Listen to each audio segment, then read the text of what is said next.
What's up, everybody? Matt Gajewski here, back again talking college basketball. And today we are talking the first round, day 2, the Friday slate. We'll get into all 16 games, but before we do, if you like this content, please consider subscribing to the channel or leaving a like on the video.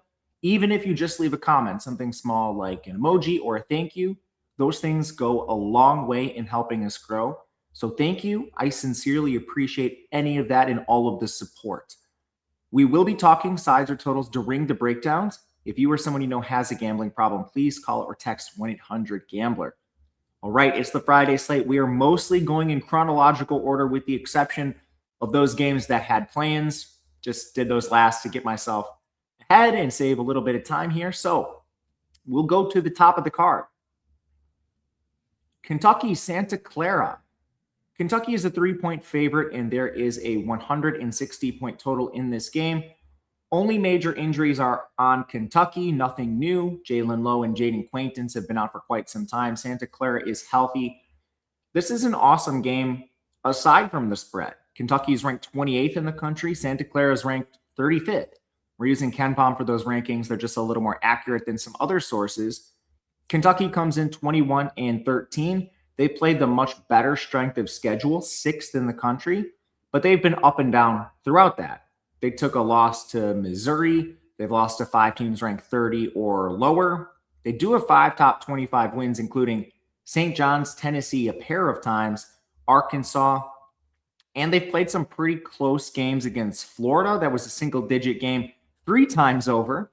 But they still have been blown out a fair amount too. Texas A&M, Vanderbilt, Alabama, Gonzaga, Michigan State, all those teams blew out Kentucky. Meanwhile, Santa Clara is 26-8. They don't have as many opportunities, and their body of work would be pretty clean outside of a loss to number 281 Loyola Chicago. They also beat St. Mary's a couple of times. Those are their 2 best wins by a wide margin. And this team has a good body of work, even though they're 85th in strength of schedule. They've got a sick young player in Alan Graves. Sash Galavyugov is a Villanova transfer who's been good for them inside, which leads all of this to an awesome game on paper. Both teams are tall. Both teams are good on the glass. Kentucky has a slight advantage in both of those areas, but if you just look at center height, we're talking pretty much dead even on the interior. And shooting the ball, Santa Clara has some pretty stark advantages over Kentucky.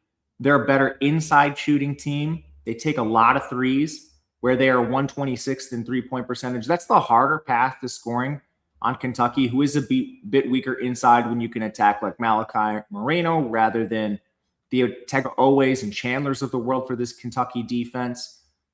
And then if you look to the Kentucky side, they're 102nd in effective field goal percentage.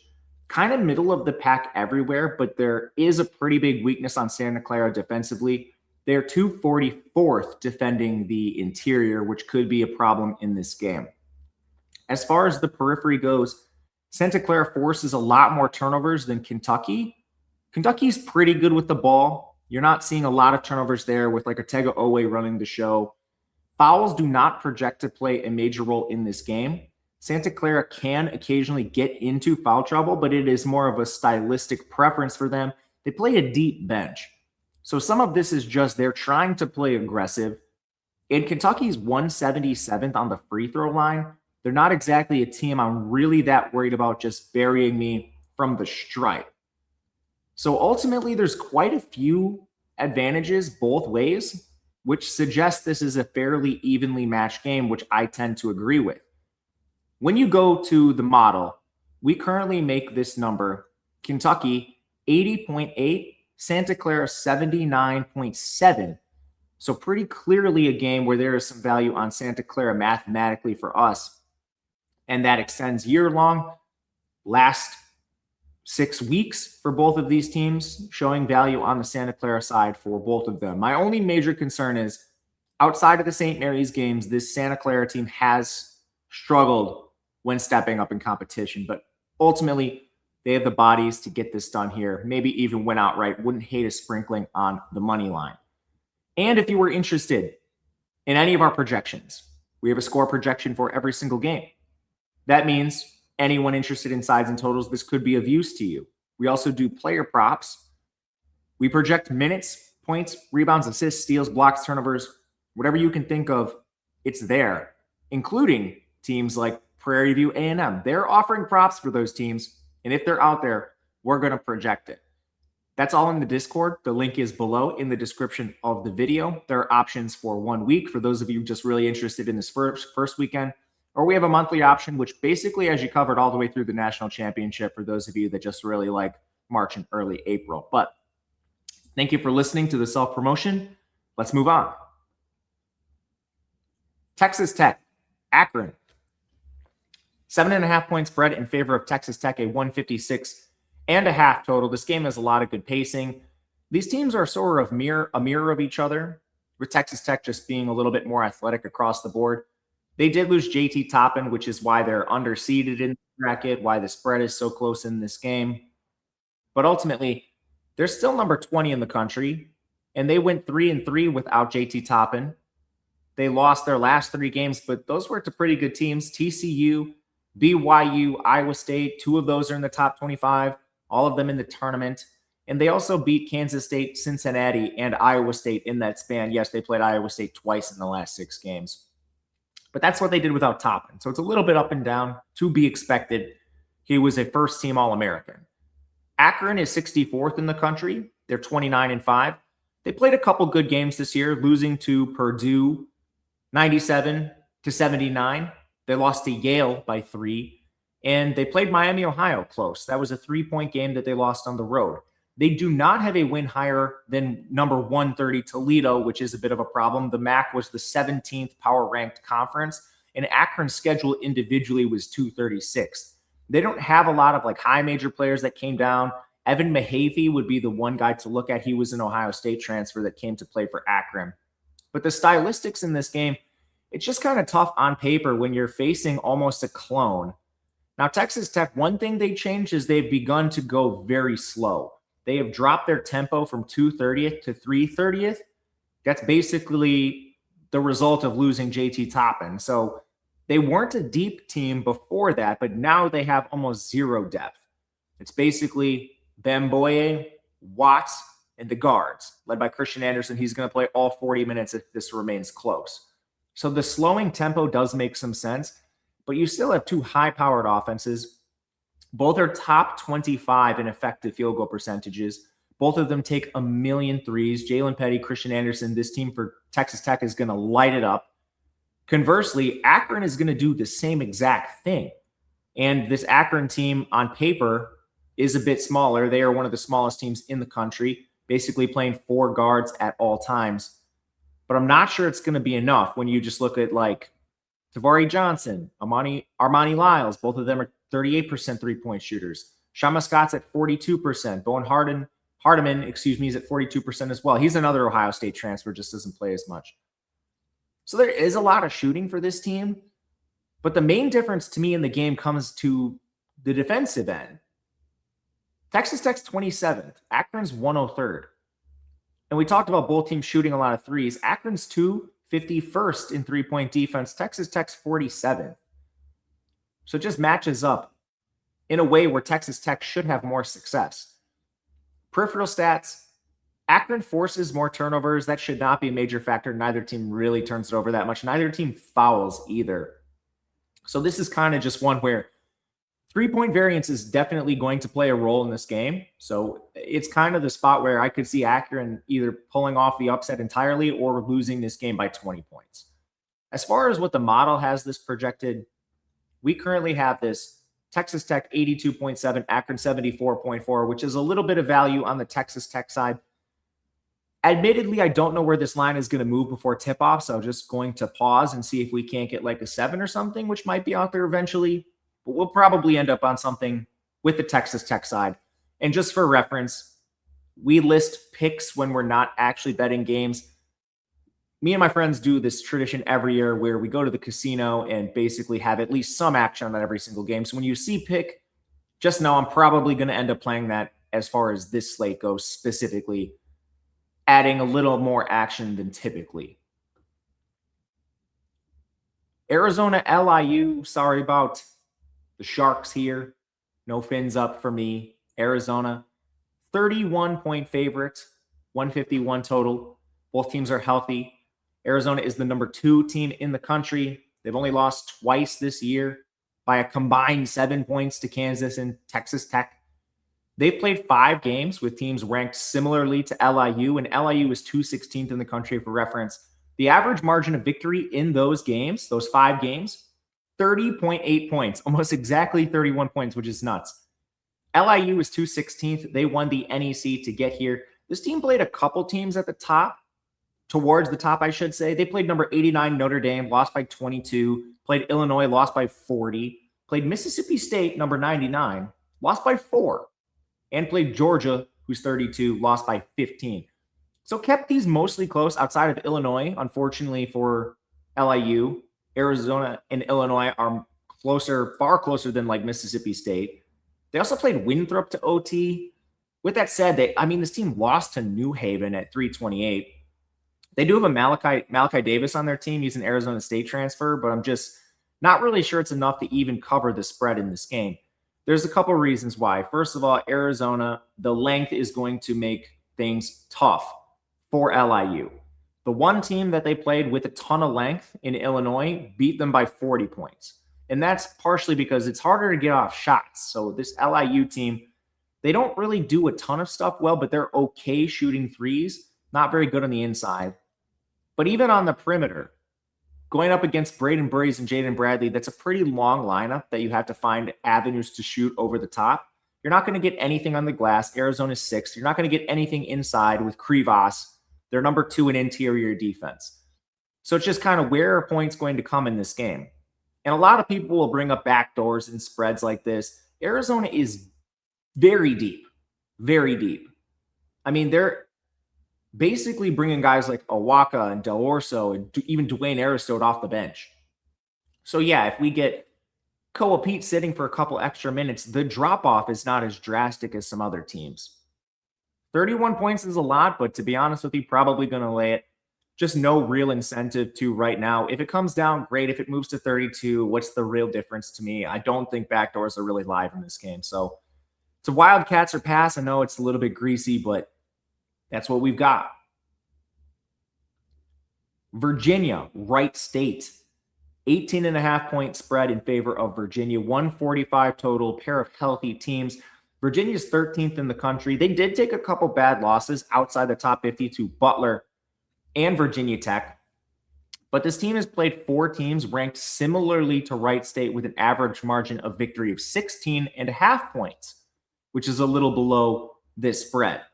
Virginia actually only has one top 25 win this year, and it was against Louisville without Michael Brown. A little bit of an interesting body of work in this game. Wright State is 140th in the country. They won the Horizon, which is the 19th ranked conference, a little higher than you might think.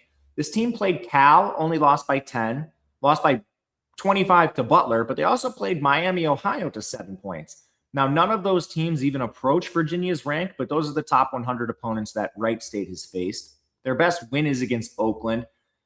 It's just not the best body of work, and that's kind of what happens when you're towards the top of the horizon. It's hard to schedule, as basically any team in this range seeding-wise is figured out this year, looking at Miami, Ohio, High Point, etc.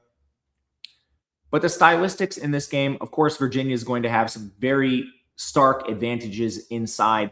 Wright State is 251st in height. We're talking about Onyenso, Grunlow, DeRitter. They play 3 players on the floor sometimes that are 6'10 or taller, and they have a pair of 7-footers in Grunlow and Onyenso.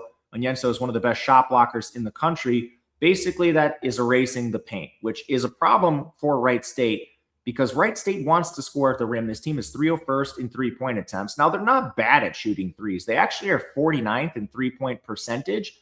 It's just their 3-point rate is super low as they try to play through their interior and attack with their guards.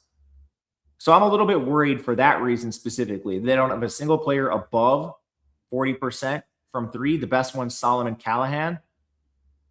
Don't really have any high-level transfers coming down here. And if for whatever reason this Virginia front court struggles, which I don't expect them to, this Virginia team is Sam Lewis over 40%, Jakari White at 43%. They have 3-point shooting as well. This team is well-balanced. They're just not as tested as you might think for a team ranked this highly. But one thing that works in favor of a Wright State here is the points will be at a premium. This game is very slow. Virginia's 278th in pace, and Wright State is around middle of the pack. They're 207th, which is slightly below average themselves.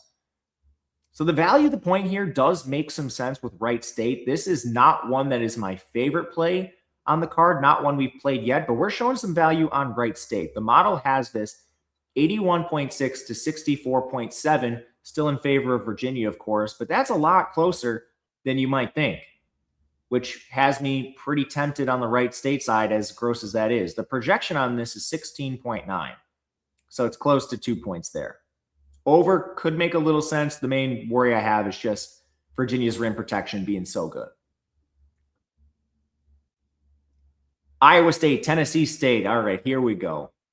24.5 point spread, 149 total in this game. Tennessee State is 186th. They won the Ohio Valley to get here.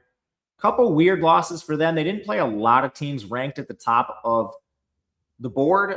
Let's say the top 100. They played Belmont, who they only lost to by 8. Belmont's number 69.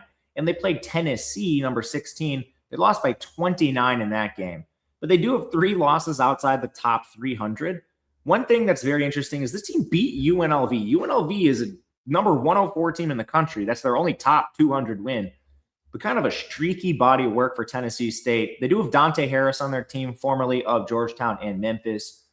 Iowa State is 27-7. They've only played one team ranked near this Tennessee State team all season. And again, Tennessee State's 186. Basically, the entire Iowa State schedule was elite teams or horrific teams, not much in between. That one opponent was Long Beach State, ranked 231, and this Iowa State team won by 31 points.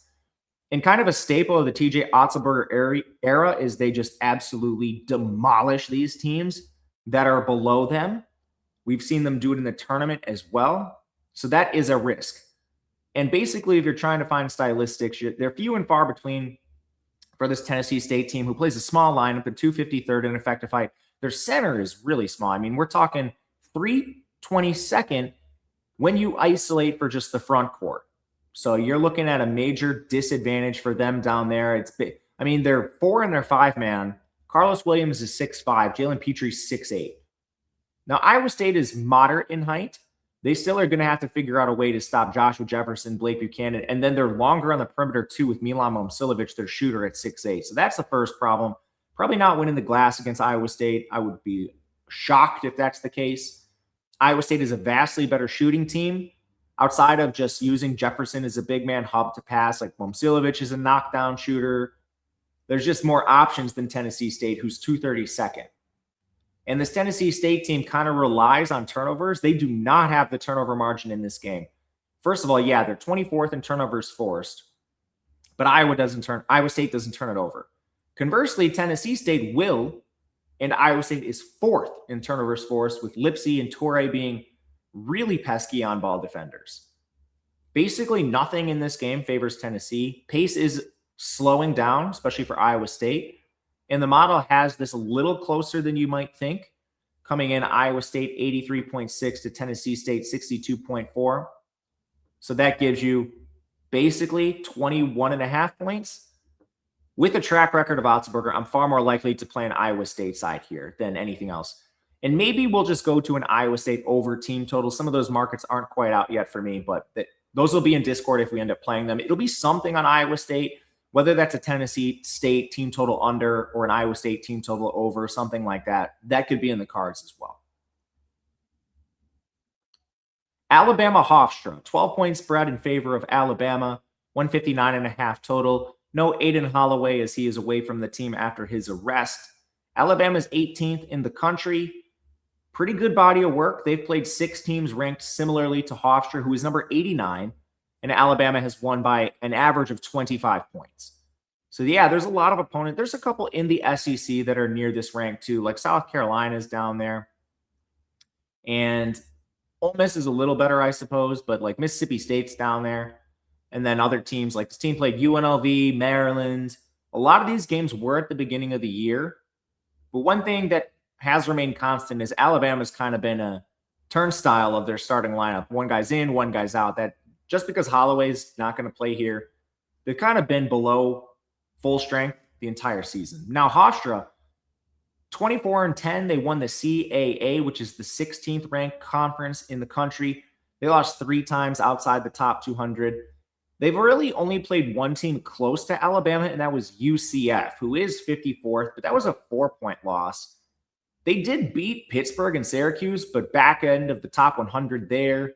Cruz Davis is probably their best player. St. John's transfer, he was originally from Iona. There's a lot of Iona players on this team from the Patino connection, but stylistically, kind of a tough game from Hofstra as well. It's a theme. A lot of these 12 seeds, 13 seeds, 14 seeds drew teams that are pretty tough matchups for them. And that's the same with Hofstra, basically because this team is elite protecting the rim, starting with the defensive end. They're number 3 in interior defense. Basically, they're just going to park their bigs right at the rim, force you to shoot over the top. They have excellent rim protection with a 7-footer in Silas Sunday. Joshua Decady's decent down there as well. Well, what does Alabama want to do? Alabama shoots more threes than any team in the country. Their big man down low, Aiden Sherrill, leaves a lot to be desired. Even without Aiden Holloway, Aiden Holloway, you still have LeBaron Philon, Houston Millette, Latrell Wrightsell. They're going to shoot as many threes as you could possibly imagine. And defensively, we're talking 75th in perimeter defense. The avenues are there. Conversely, the way you beat Alabama mainly is just beating them in the interior. Well, Hofstra is 293rd in the interior scoring somehow. It's one of the weird incongruencies for a small market team. Really good in interior defense, horrible in 2-point percentage offensively.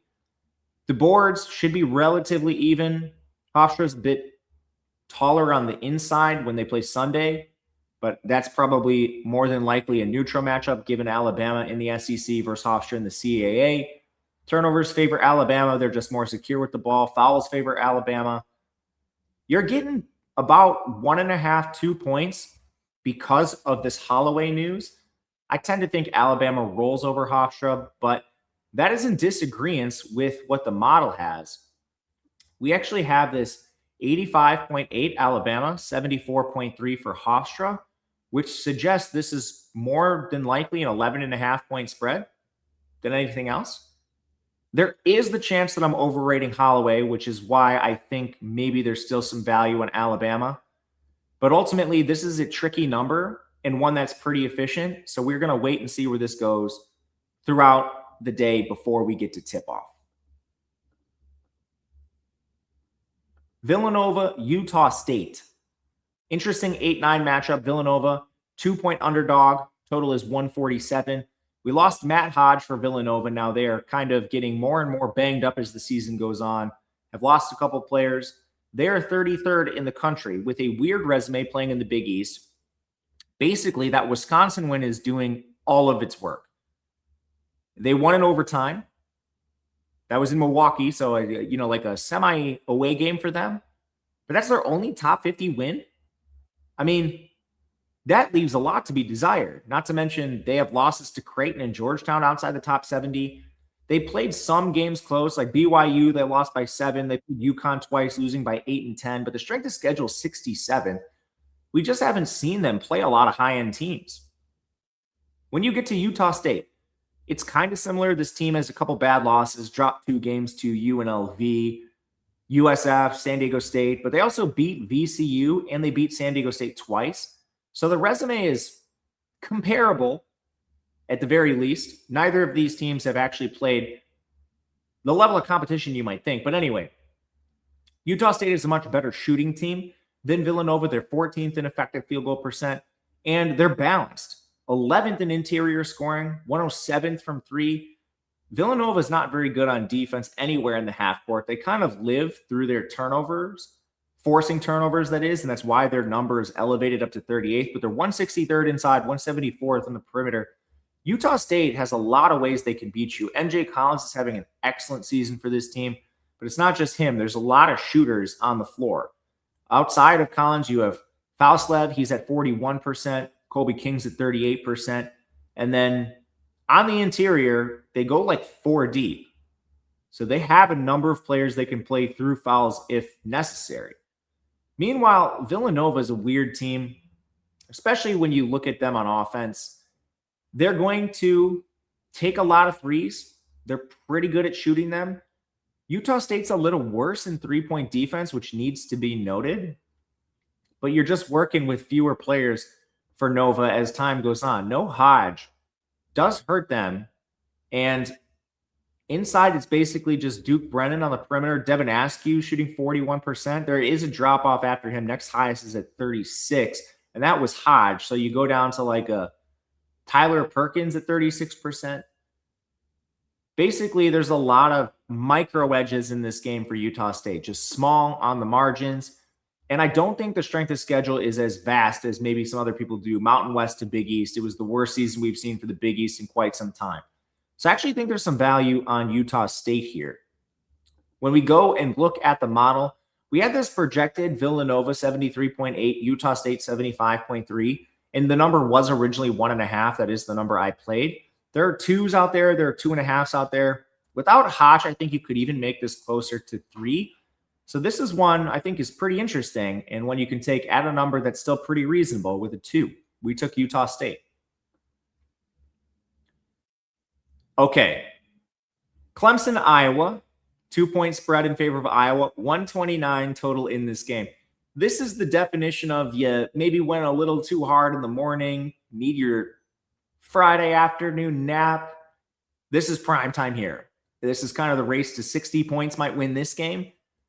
Couple injuries. Clemson's Carter Welling went down. He was one of their forwards, tore his ACL in the conference tournament. I was healthy. Clemson came in 36th. Weird body of work for them. Lost to Georgetown, Virginia Tech, Wake Forest, Florida State, but they did play a couple teams like North Carolina and win, beat Louisville, Miami, SMU, Georgia. Just an all-over-the-place body of work. Iowa's been a little more steady. They lost a couple times outside the top 75 to Maryland, Penn State, and Minnesota. But they also have wins over UCLA, Nebraska, Ohio State. Played Michigan to 3 points, Nebraska to OT the other time they played, Ohio State to 3, Purdue to 7, Illinois to 6, Iowa State to 4. Basically, you get Iowa as the 25th ranked team in the country because they've played competitively against basically every solid Big Ten team. Now, is that enough in this game? Without Welling, I kind of think this is, especially because both of these teams want to play slow. You're not getting either team out of their elements. Brad Burnell typically is the guy that wants to slow everything down, but Iowa's even slower. Iowa is currently 360th in pace over the last 6 weeks. And this team is vastly better shooting the ball. Bennett Sturtz has been a wagon all season long. Basically, they run the entire offense through him, and then maybe you can find some open shooters off of it. Clemson, they're 20th in total defense. There are still holes. This team is 91st on the perimeter, 64th inside. Turnovers forced, 121st. I mean, they're kind of just steady and above average across the board, but not by much. So Iowa being able to really put it up, I think, does make some sense here. And now without Welling, the best way to exploit Iowa's inside, where they're 275th in interior defense, they're basically just parking Meni Iwu down there, and he's 6'9", he's undersized. But this Clemson team, 1, now lost a big man, and 2, they prefer to shoot threes. They're 114th in three-point percentage, not very good at shooting them either. 119th in effective field goal, just kind of a mess. Iowa's the taller team now, especially without Welling. Defensive rebounding, both teams are pretty decent down there. Turnovers favor Iowa slightly. Fouls do favor Clemson. Iowa's 327th in fouls committed, which is a big problem for them. But Clemson, you put them on the line, they're 182nd. That's not really something that I'm super worried about in this game. So a lot of advantages for Iowa, who just flat out has the best player in the game with Sturtz. Projection has this 65.6 to 68 in favor of Iowa. That lands you around 2.5. Played that number, think it's completely fine in this game. Another Iowa team. Man, Iowa's well represented. We got Iowa State, Northern Iowa, Iowa. Good day to live in Iowa. All right. St. John's versus Northern Iowa. 10-point spread in favor of St. John's, 131.5 total. This is, I think, the most interesting game among 5-12s. St. John's had a pretty good season, all things considered. They're 17th in the country. They beat UConn twice. Didn't take that many bad losses. Auburn and Providence are the worst of them. And this team played fairly competitively against some of the top of their schedule. Alabama was a 7-point game. Iowa State was a 1-point game. Kentucky, 12-point game early in the season. Northern Iowa's coming out of the Missouri Valley. That's the 9th-ranked conference in the country. That's a good conference. They did lose a fair amount of games outside the top 100, 7 times to be exact. But you look at some of the high-end teams trying to replicate St. John's. Tulsa, Northern Iowa lost by 3. Wichita State, that was an OT game. St. Mary's, that lost by 5. Belmont, they played to 13 and 5 points. This Northern Iowa was hung with a lot of good teams. Now, no one quite up at the top high end of St. John's, but even St. Mary's playing to 5 points is solid. And they've got a lot of good players in Northern Iowa. Leon Bond was a Virginia transfer. This is a good team. And I think it should make you a little nervous if you're St. John's. The main thing here is, how are you going to stop Zuby Ejiofor, Bryce Hopkins, Dylan Mitchell? That is a big question. But UNI is 144th in effective height. It's not horrible. And they are 21st in defensive rebounding. That is not a bad mark for a team playing in this level of competition. This is a clear mid-major team. So that all kind of works in their favor. I still am worried about Will Hornseth. He's still only 6'8", playing on the interior against Zuby. Ben Schweiger, kind of same thing, 6'8" there. It's at least a concern, but on paper, it doesn't set up as that drastic of a matchup. And then Northern Iowa's better offensively, just pure shooting. They're 65th. St. John's is 193rd. I'm not sure it's going to be enough. St. John's does have the defensive edge basically across the board. And the main one probably is fouls drawn. Just a really weird matchup overall. Just top players for this UNI team. Ben Schweiger, 37% three-point shooter. Max Wiesbrod, he's at 38.5%. You're going to need to shoot over St. John, so those guys will need to have a big game, and they'll need to figure out some sort of game plan to stop Zuby and the front court. But another thing, this game is really slow. UNI is dead last in tempo. Dead last. Generally speaking, the team that is slower has a bit of an easier time dictating tempo. This team doesn't let you score in transition because they're 355th in offensive rebounding. The second a shot goes up, everyone sprints back to avoid getting cooked in transition. St. John's will try to play in transition, so I'm not sure that's an avenue that St. John's can really exploit here unless they turn them over, which is not an advantage. Northern Iowa was very clean with the ball. So the model actually projected this with a fair amount of points towards Northern Iowa. I mean, 71.2 to 62.9. It's actually kind of a decent look, I think, with Northern Iowa here. Stylistically, I don't think it's a horrible matchup. This is the best team that's underseeded in this range, and the point value is pretty high in this game. We make this 8.9, so debating playing this. Think St. John's wins. Think Northern Iowa might cover. UCLA, UCF. First and foremost, UCLA is a 5.5-point favorite, 153 total. Expecting UCLA to be pretty healthy. Dent is basically going to play. He wasn't on the injury report. Bilodeau is more of a question. I do think he goes. UCLA is 27th overall. Very good body of work for them. A couple blips on the radar against Cal and Minnesota. But they beat Purdue, Illinois, Nebraska, Michigan State. They've lost a lot of games close, played Arizona to 4 points. UCLA's had a good body of work, especially when you consider they're traveling all around the country. UCF is 54th, and their body of work is weird. Some bad losses to West Virginia and Oklahoma State. They have good wins, beat Kansas, Texas Tech, and BYU. But they've been blown out a lot at the top of their schedule against Arizona's of the world, some of the high-end teams. Strength of schedule favors UCLA by a decent amount, but a couple big factors in this game. First one's Bilodeau. This UCF team plays really fast. They're really chaotic. They don't take a ton of threes. Instead, they try to drive the rim and finish. They're very good offensive rebounding with Stillwell and Bull. When they kick out for threes, they're pretty efficient with Kugel and Fulks when he occasionally takes one. But this team's going to play chaotic, play in transition, a lot of turnovers, a lot of fouls. And when they hit their shots, they can get the better of you. But UCLA is kind of equipped to shut off some of that stuff when they're at full strength. Transition's probably not going to happen. UCLA is 330th in tempo. That's a staple of Mick Cronin. They're just going to turn off the water there. Rebounding, if Bilodeau's out there, shouldn't be as drastic of an advantage. UCLA is flat out not going to win the rebounding battle, more than likely. But Villanova would be very helpful having him a near 7-footer on the floor. But shooting the ball, this UCLA team is a lot better, and they have more paths offensively. Donovan Dent has been an absolute killer in pick and rolls, pick and pops, assisting to Villanova, who's a top 10 three-point shooter nationally. His team is 16th in three-point percentage. Pick and pops are going to be lethal against Stillwell and Bowl inside. Dent, I mean, he's not turning the ball over at all. His assist rate is through the roof, and he can score at the rim.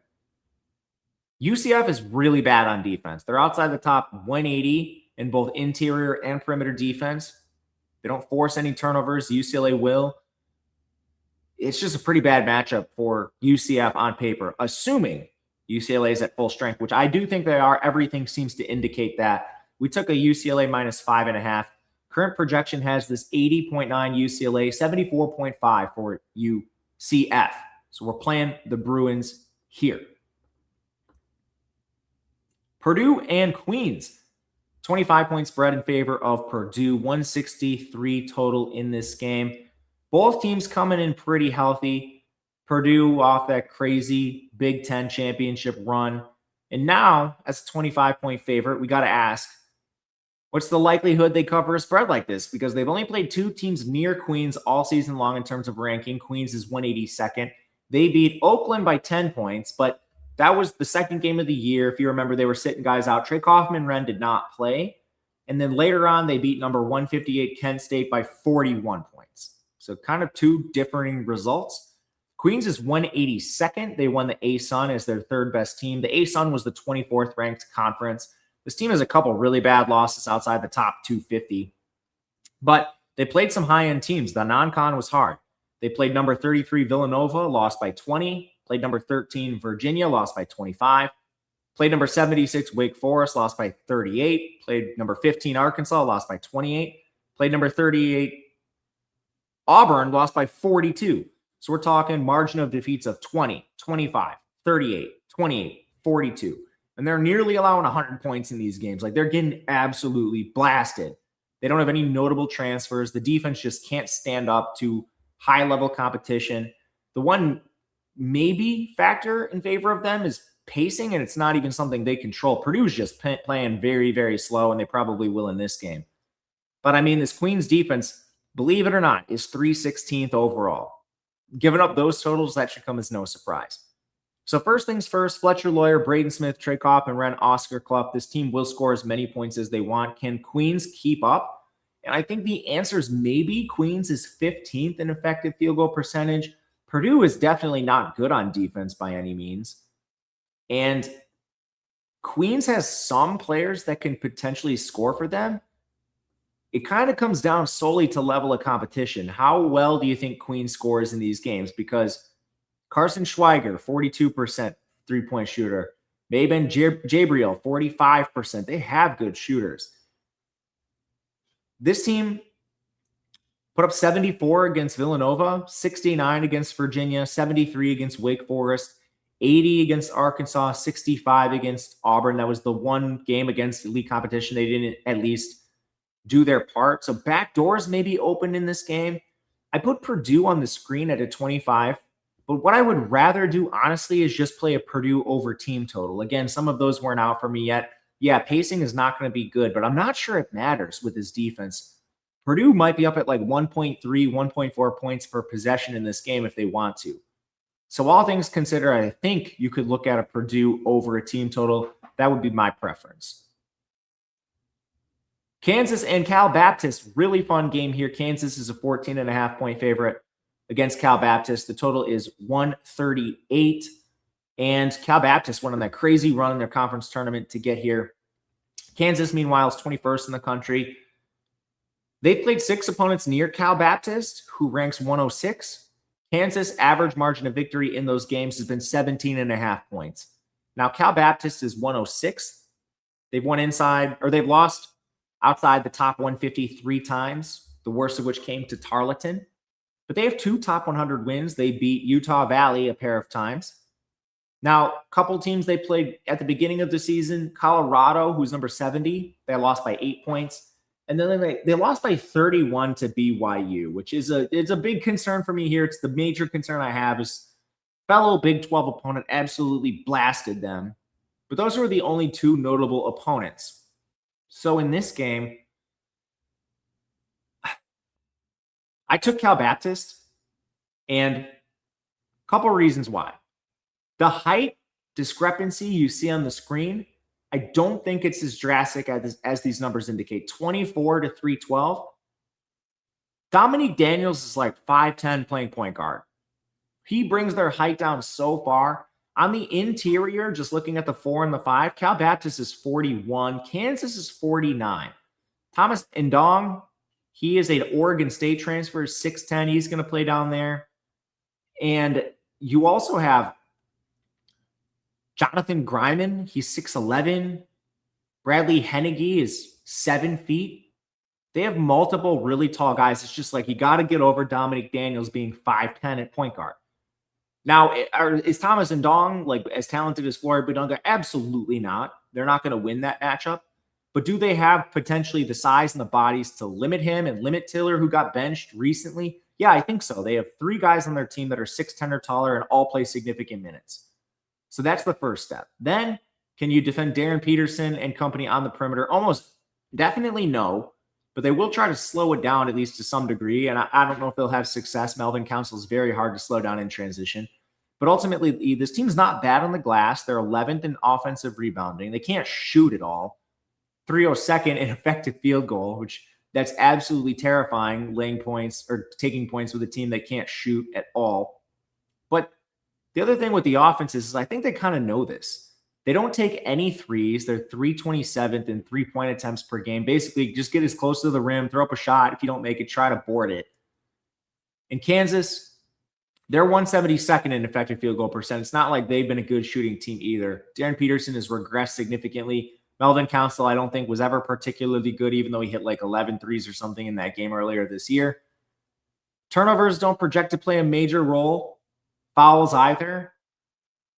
14 points is a lot. I don't love this, admittedly. But if you look at the model, we make this as one of the highest value games in the first round. We have this 9.8 points, Kansas scoring 72.7, Cal Baptist scoring 62.9. We played Cal Baptist. It's an interesting number, not one I love, but one that we are showing quite a bit of value on. The other concern with them, this conference, the WAC, has so few members that they're playing some teams 3 times. They don't have the same diversity of opponent as some other schools. UConn Furman. All right, 20.5 point spread in favor of UConn, 136.5 total. No Jalen Stewart for UConn. Silas Demery might not play either. He got banged up in the conference tournament. But UConn's been slipping of late, smashed by St. John's, lost to Creighton, lost to Marquette. They've only played one team near Furman in the rankings this year, who comes in 188th. Again, UConn's either scheduling teams outside the top 300 or inside the top 50. So the only one they got was Columbia, who they won by 27 points.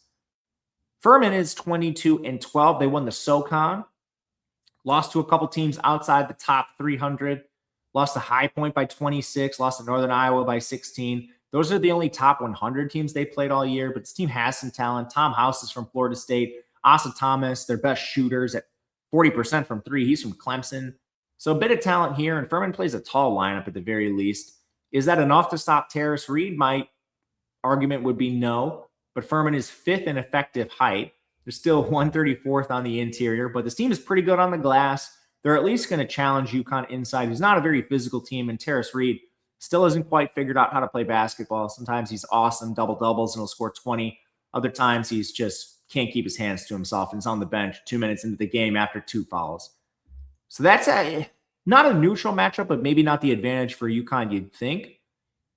On the other hand, Furman doesn't really play any defense. They're 179th. UConn's 12th.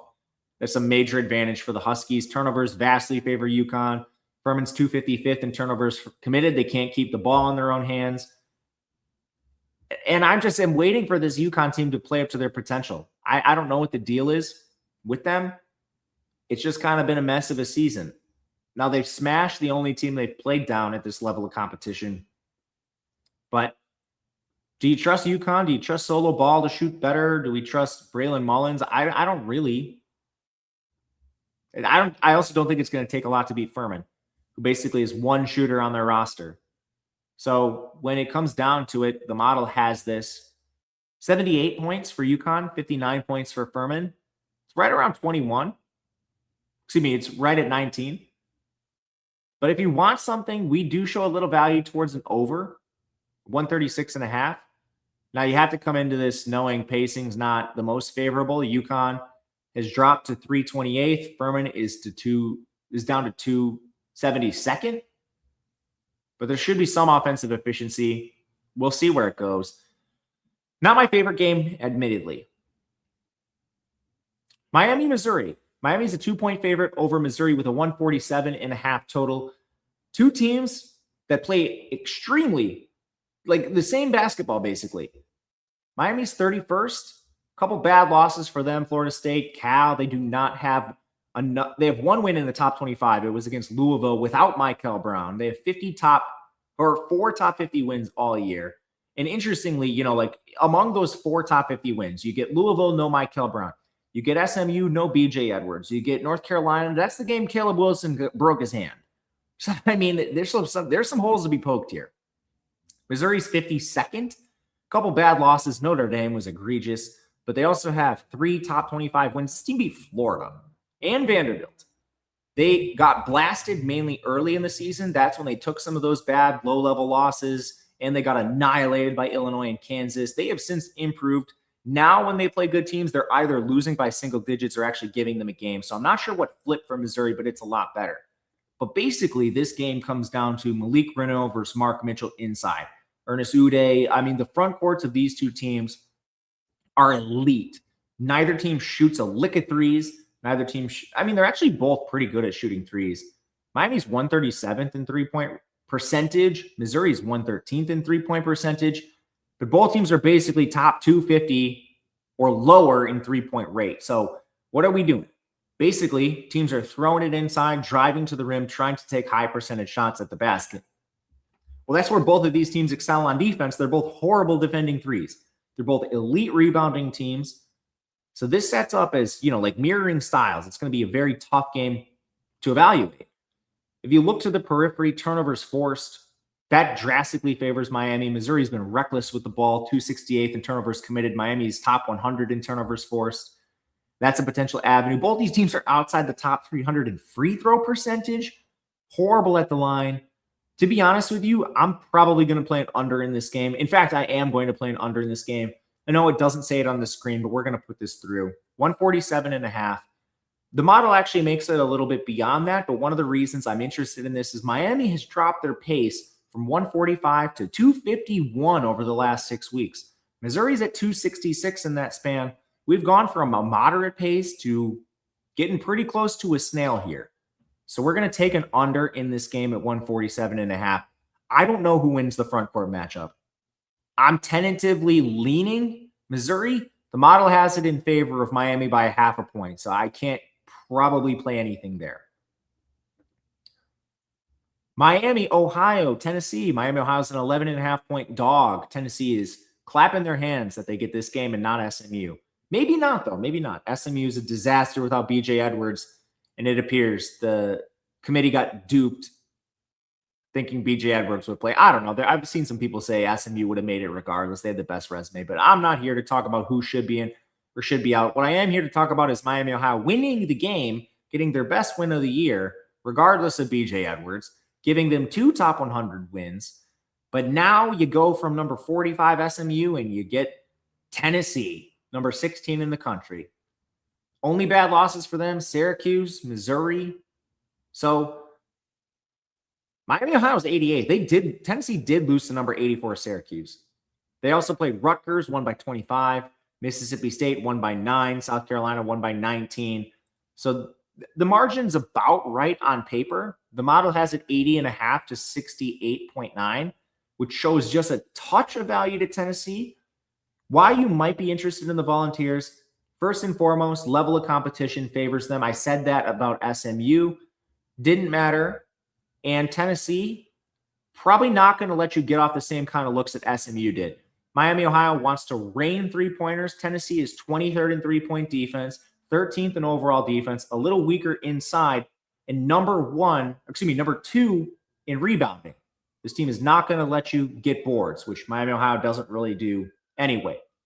But not expecting Miami, Ohio to have the same level of success offensively. Here we go.